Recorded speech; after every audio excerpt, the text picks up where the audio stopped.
Live at 5, it's off a review. And first things first, got to give a big shout out to Dark Scorpio, which I got this footage and it provided here where it's a non-Infinity Watch Heroes for Hire counter. My goodness. Now, I do want to say that it worked, but I don't think it's a repeatable because right here, if you look, there's a 51,000 Shang. So his resistance is relatively low. And Silver Surfer is able to strip the charge away from Shang-Chi. Now, the reason why this team is super annoying now that Shang-Chi was added to the team is that he gives an extra charge to Misty and Colleen, and each charge on them gives them 175% extra resistance. So I'm not sure that this is a repeatable thing. Plus, I don't think a lot of people use Doom on offense. A lot of people use Doom on defense. But I do like the idea. And it gives me hope that maybe we'll get some other team. Maybe it's with Deathpool and Cloak and Dagger. Maybe Kestrel. I don't know. But check this out right here. A Silver Surfer is going to go and target Shang-Chi. And then the charge is going to be stripped. And then from there's actually another. So this is 160k punch down, by the way. And then another anomaly happens right here. You can see the Heroes for Hire wrecking nerds. And then Doom Ultimate is going to go off. And when the Doom Ultimate goes off, he happens to take Iron Fist down to the correct level where he goes into red and pings him. And then the ping, because damage was done by Black Bolt, he can't revive. And so the charges are wasted. So there's, I think, two kind of flukes that happened on this. I hope that the community does more testing like this and we find an actual counter that's repeatable. I'm not sure if this one's repeatable, but I find it highly interesting that, because I thought this team was pretty much unbeatable. Right here, watch this. He goes into red and gets pinged. Now, speaking of getting pinged, probably imagine you're Mordo. Imagine you are Mordo. And you're just standing here minding your own business. And you're playing against this unknown character called Kestrel and Black Bolt. And this is my favorite thing to do in the raids, is to run these two together. I just love it. Watch this. Doc Ock targets Drax. And then Kestrel is going to wreck nerds. And then Black Bolt's going to follow up not once, but twice on poor Mordo. Mordo has a bad day at work is the name of this clip. Get out of here, Mordo. You're trash. Oh. And speaking of raids, in Kestrel and the raids, we got to talk about this. I'm already dreading the return of gamma raids. And this is, I think, a legitimate point right here.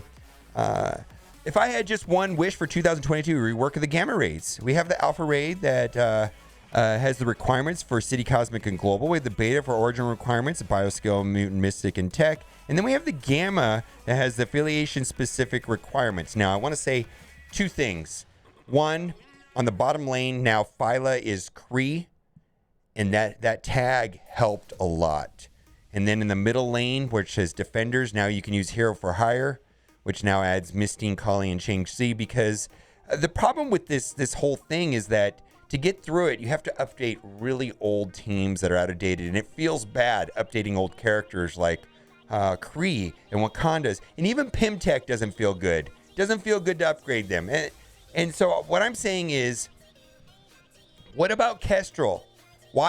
She's the founder of S.H.I.E.L.D. Why doesn't she have the S.H.I.E.L.D. tag? How much would that help this? Or, go with right here. Please rework the Gamma Raid with updated tags. It doesn't even have to be team specifics. You could do it with character type, brawler support nodes, blaster controller nodes, protector blaster nodes. This would be more fun. It would challenge you to come up with unique teams from your roster, the best node. And the teams are old, outdated, power creep, and not relevant enough to actually invest resources into them. So yeah, I get it. Or just give You know what?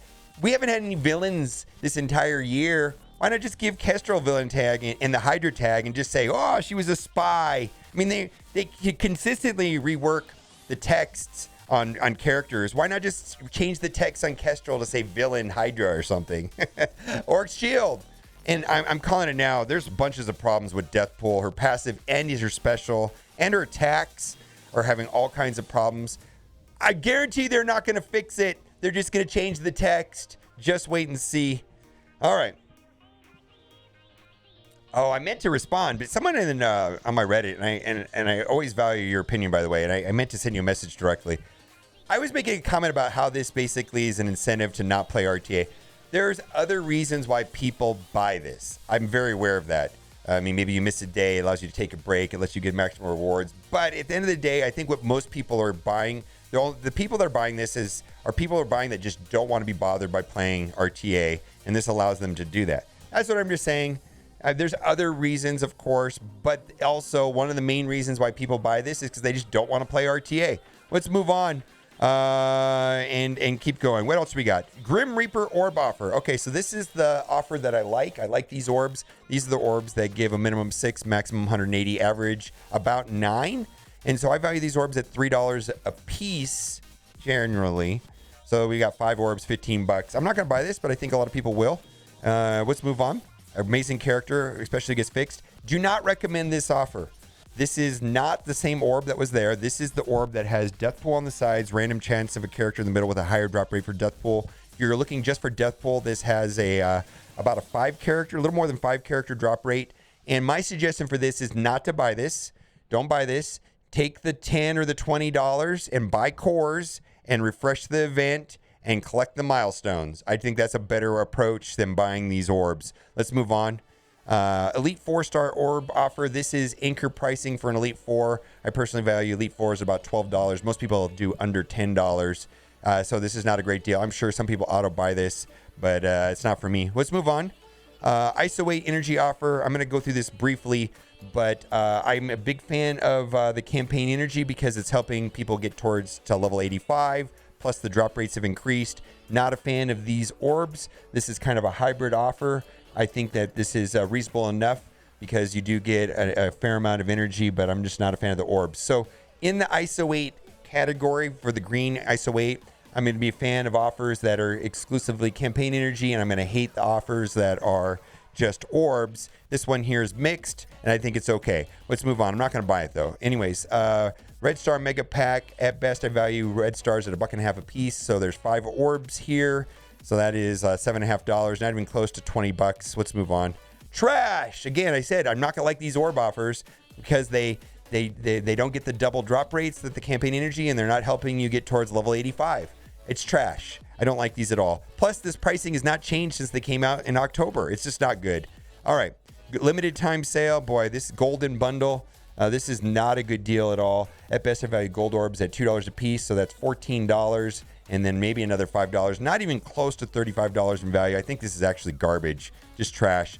Again, I'm more of a fan of the offer for what had the campaign energy, the ISO 8 campaign energy, than this right here. I don't like this at all. This is not anything of need at all. Plus, the bottleneck of ions, of green ions, in my opinion, is way better than it was 6 months ago. It's just a million times better. It used to be green ions were super scarce, and now I have extra at this point, which is great.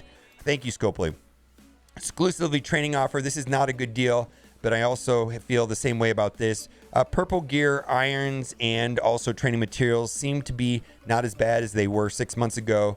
The primary bottlenecks that I'm personally experiencing and generally people talk about all the time is gold and gear 13 pieces. I just want to say there's some other bottlenecks that are important out there too, 14s, 15s. Even the T2 bottleneck is absurd. I can't believe there's actually even a T2 bottleneck in this game right now, but Scopely, fix your game. Anyways, at best I value these at $1.50 a piece. So we've got 4 orbs right there, so that's $6. Yeah, this doesn't even come close to $20. Let's move on. Legacy 1 orb. This has got the year 1 characters inside the orb. I value these orbs at 25 cents a piece, so I'd buy this if it was $1.25. There's also gold and purple gear in there, and if you need year 1 characters, there's a lot of good ones like Nebula, Night Nurse, and so on. Take a look at the orb. Maybe this is for you, but I think for most people are going to pass on this. Endless Energy Bundle. I think they're selling a ton of this right now because people are pushing to get to level 81, 82, 83, 84, 85. I'm a couple days away myself. I value 3,000 energy at $15. I don't value the rest of this at $10, but we are in interesting times when there is a level cap increase, and so I think they're selling a ton of these. I'm not going to be buying it, but I get it if people do buy it. Orb draft. Scopely, fix your game. Oh my God. This orb is not in the game anymore. This orb is not in the game. If you bought this offer and you got this ability orb, the watermelon orb, you would not be able to open it, and you would have wasted $1. It's trash. This is unbelievably trash. And not only was this not screened, I've been talking about this since patch came out. And how much work does this create if someone buys this and gets the watermelon orb and they have to contact customers? It's wasting everybody's time. It's wasting everybody's time, where this could have been proofread and it wouldn't exist. But no, it wastes all these people have to scramble on the back end to fix this garbage problem. It's garbage. This happens every patch with something all the time.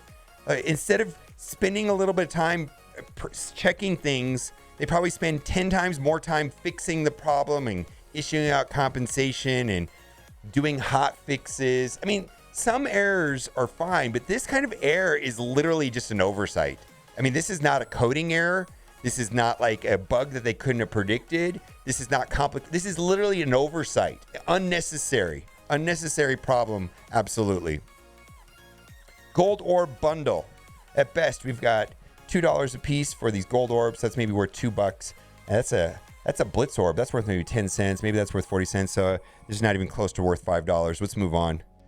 War consumable pack of shame. We're not buying this anymore. My suggestion is to blitz a lot and refresh the store if you need this currency for war. The rest of these offers are garbage. Let's see if we've got a 10 for 10. And if we have a 10 for 10, we'll do that. If not, we'll switch over to the free-to-play account and see what we got over there. And yeah, we got Quake right here. I'm not a fan of this offer. I'm not a fan of Quake, in fact. At best, I value this at $1. So that means that you're getting 100 Quake shards for $9. The only use for Quake right now, in my opinion, because she's a complete benched. I mean, I guess I use her in Blitz, technically. But I use every character in Blitz, so that doesn't really matter, right? But she does help you unlock Ebony Maw. Black Bolt, right here behind me, plus 4 members of the Inhumans at 5 stars will help you unlock Ebony Maw. Ebony Maw is a character I still use quite a bit inside of raids. I love his offense down and on the opponent and giving your team a defense up, which was kind of like the old meta. And then the Health Steal is amazing and it scales well. It's kind of squishy, though. All the old cards are kind of squishy. Strike Founder offer. All right. 2 things. This is a horrifically priced offer. $35 for 50 Kestrel shards. That's worth about $1.50. That's worth about $2. So there's, a little bit of value there. $3.50. Kestrel is the best character in the game. If you don't have Kestrel unlocked and you're a spender, I would consider this.